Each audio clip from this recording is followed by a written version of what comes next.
Welcome back to Legally Ponzanelli. If you are planning to take the LSAT during the 2026-2027 testing cycle, there are some pretty important changes that you need to know about before you register for your exam. The way you schedule your LSAT is changing, and when you register can affect when you get to schedule your LSAT exam. And there's some important things you need to know about requesting accommodations as well.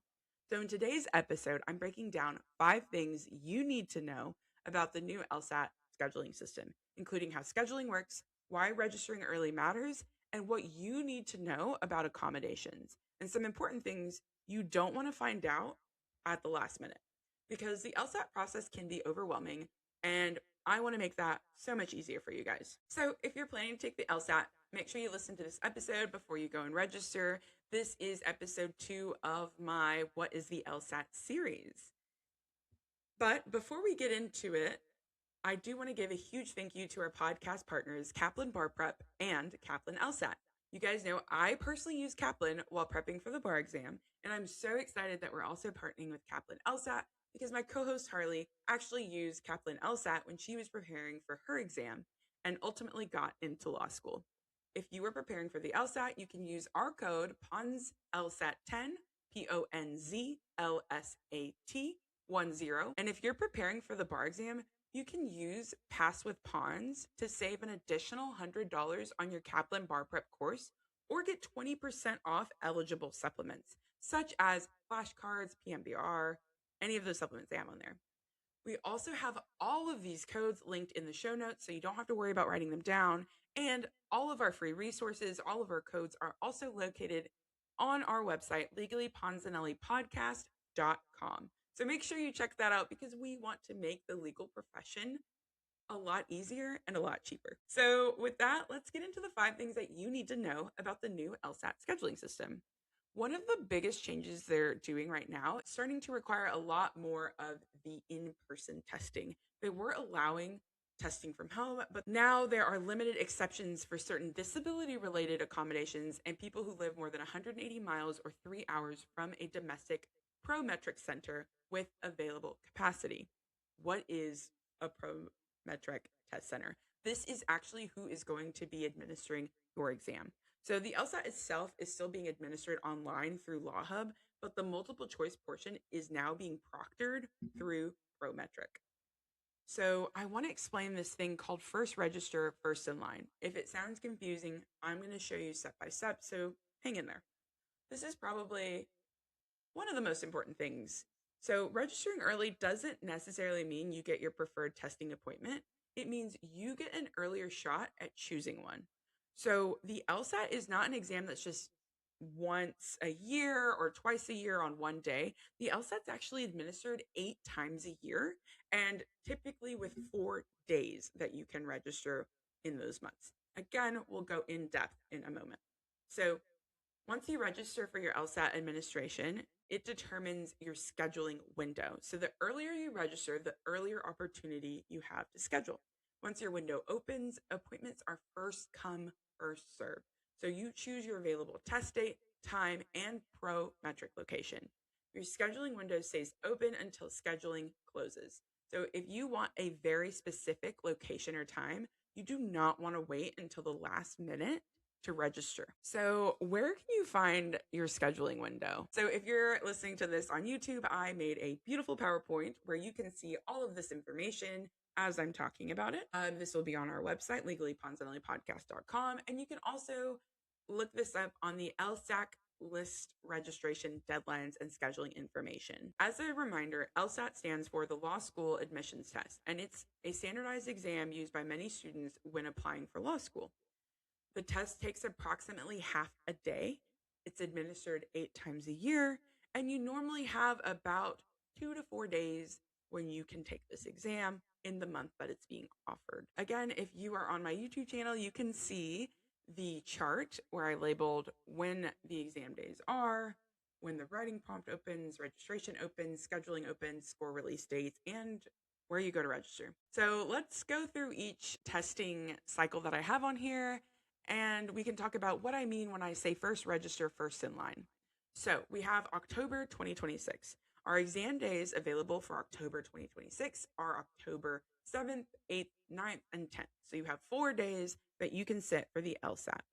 Now, the registration opens for this August 27th of 2026, and scheduling opens September 22nd, 2026. So you will apply almost a month before you can actually schedule your exam. And once you actually take this exam, your score will release on the 28th of October. So you're looking at about a 2-week window before you get your results. Your writing prompt does open ahead of time, which is September 29th, 2026, and you can do your writing prompt 30 days before your actual exam. This will not be administered while you take the multiple choice portion of the exam. This is done separately.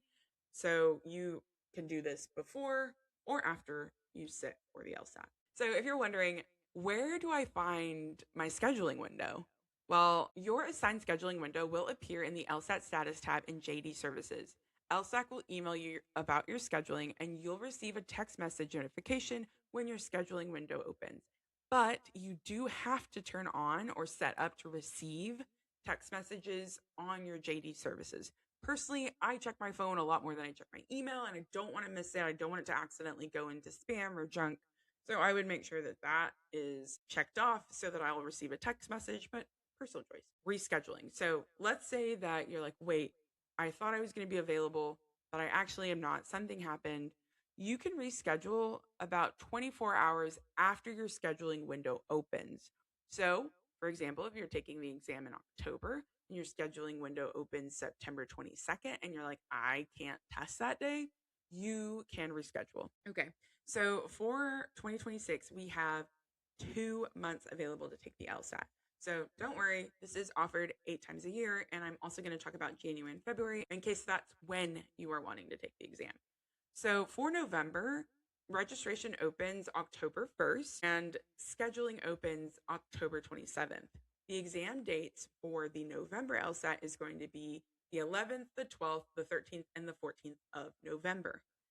Scheduling opens on the 27th. I would put a reminder in your phone if you're signing up for that. Your score will release December 2nd of 2026, and your writing prompt is open November 3rd, so you can do your writing prompt beforehand. Now, if you're like, okay, I'm not going to be able to take the LSAT by the end of the year, don't worry. It is offered 8 times a year, so you have time. So for January, if you are wanting to register for the January LSAT, you will have registration open on the 1st of December, and your scheduling opens the 22nd of December. Your exam date options for January are the 13th, 14th, 15th, and 16th. And your score will release February 3rd, 2027. And if you can't do January, don't worry, we have February out. February doesn't have as many exam days, shorter months. I'm curious if maybe that's why. But registration opens for the February LSAT on December 29th, 2026. Scheduling opens January 26th of 2027, and your score will be released March 3rd of 2027. The dates available for the LSAT exam in February are the 12th and the 13th. So why did I give you these 4 months to sit for the LSAT? October, November, January, February. Because all 4 of these require that you register in 2026. So I want to make sure that you guys have the time to register. I'm not sure when registration closes for the February, but I do know that since it's opening December 29th, I want to make sure you guys have that time to register because again, the earlier you register, the likelier you are to get the testing date and time that you are wanting to take the LSAT. So let's talk about scheduling your LSAT exam. So about a week before scheduling opens, you should receive an email reminding you that your scheduling window is coming up. On the day the scheduling opens, you will receive another email and a text message letting you know when your specific scheduling window opens. Again, you do have to opt into the text messages, so make sure you do. Once your window opens, you can choose your preferred test date, time, and location, depending on what is available. Scheduling is first come, first served, so I would recommend scheduling it as soon as your window opens if you have a specific date, time, or location in mind. Your scheduling window will stay open until scheduling closes, which is generally about a week before the LSAT administration. Let's talk about testing accommodations. First, you must already be registered for the LSAT test date to be able to register for testing accommodations. You will not be able to begin the online accommodations request process until you are registered to take the test for which you wish to request the testing accommodations. If you're watching this on my YouTube channel, you can see exactly where you go to select to request accommodations or to modify accommodations. All requests for test accommodations, including requests related to previously approved accommodations, must be submitted online through JD services. All information related to your request can be completed online, and all required documents can be uploaded and submitted electronically. So we're not going to have to worry about paper filing. So for most administrations, the registration deadline is also the accommodations request deadline. So don't assume you can register now and deal with accommodations later. LSAC says accommodation requests and support documentation must be submitted by the applicable deadline. So whatever deadline they have, make sure you submit your accommodations request. If you are on my YouTube channel, Legally Ponzanelli podcast, you can see the testing accommodations list. Let's talk about the common reasons why documentation is deemed insufficient by LSAC. So there's no evidence of disability submitted by the candidate. The documentation of the disability is not a form from a qualified professional. The statement of need for an accommodation fails to provide reasonable disability-related explanation for why the candidate needs the testing accommodations. The documentation doesn't meet the LSAC recency criteria because the qualified professional examined the candidate who's seeking accommodations for things such as ADHD, psychological or learning disabilities more than 5 years before the request for accommodations was submitted, or the qualified professional examined the candidate who is seeking accommodations for a non-cognitive disabilities, such as physical or medical, before the age of 13. That's a lot. Let's break that down. Basically, for example, I have ADHD. If my documentation is over 5 years old, they're going to want something more recent. From my understanding of this information, you can likely get your qualified professional to put on a letterhead that, hey, Stephanie still has ADHD, still needs accommodations. Another reason is that the documentation is not legible or is not in English, or the accommodation request is for greater than 50% additional time or 100% additional time for candidates with severe visual impairment. And the documentation does not, one, provide a rationale for the accommodation request based on history and objective evidence, or two, show that more than 50% additional time or more than 100% additional time for candidates with certain visual impairments has been granted as a consistent accommodation and was approved by an appropriate professional.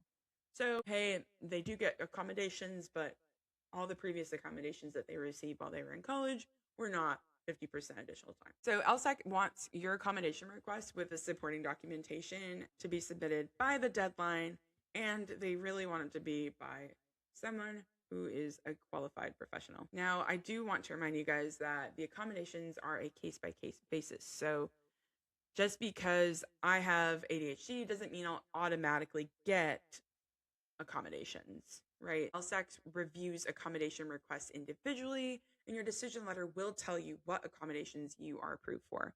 So certain accommodations will affect whether you test remotely or at the center. What do accommodations look like? So there's a couple of different ways that your accommodations can look depending on whether or not you get your accommodations approved. So one of the things that LSAC says is that your testing time cannot exceed 8 hours in one test day. If you get approved accommodations that will exceed an 8-hour test day, then you'll have to make sure that's administratively approved. So it's not very common to be able to test longer than 8 hours in one day. But accommodations can look like extended testing time, additional breaks, stop-start breaks, assistive technology, certain visual accommodations, braille-related accommodations, and other disability-related accommodations, depending on the individual's circumstances. Again, they look at this at a case-by-case basis. Now, let's talk about the appeals process. So let's say you are applying for accommodations and you get a denial. Do not immediately give up. This is the appeal procedure for accommodation requests made by the registration deadline.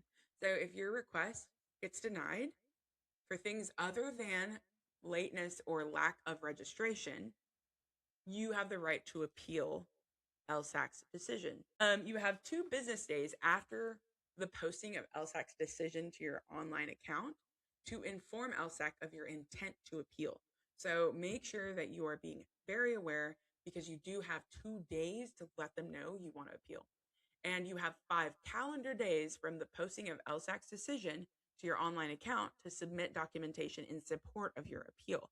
If your appeal is received more than 5 days from the posting of their decision on your online account, you may request that your test date be moved to the next test administration at no additional cost so that your appeal may be considered. The result of your appeal will be provided to you within 1 week of its submission, barring unforeseen circumstances. Let's say you apply for accommodations, you find out that you didn't get approved.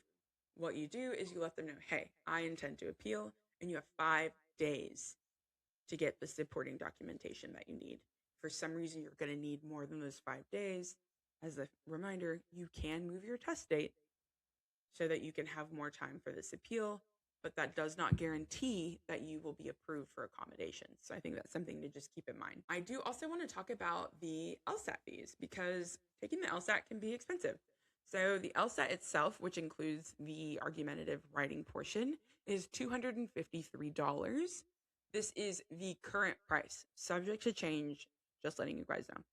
So what is CAS, the Credential Assembly Service? It's a centralized processing system run by LSAC, which stands for Law School Admissions Council, to make the law school application streamline a little bit easier. So the LSAT is the exam you take, and CAS is the paperwork and documentation assembly service required to package and send your application. They are going to have separate fees. So when you see this, just know that the LSAT itself is going to cost you $253, and to use the program to apply to law schools and send your reports is $219, and your law school report is $45, and your LSAT only law school report is another $45.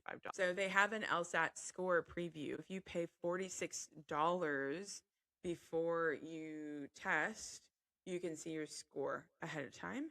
And if you sign up during a certain period after testing, it'll be $87. There's also an official Canada LSAT score report, which includes non-reportable LSAT scores. That's $50. There's a score audit, so it's $150 or $75 if you've been pre-approved for a fee waiver. There's also a test date change. So through your test administration registration, there is no charge, but up to 7 days after your test administration's registration deadline, there's a $153 charge. And 8 days after your test administration's registration deadline, through the day before it begins, it's $253, which is basically saying you pay it all over.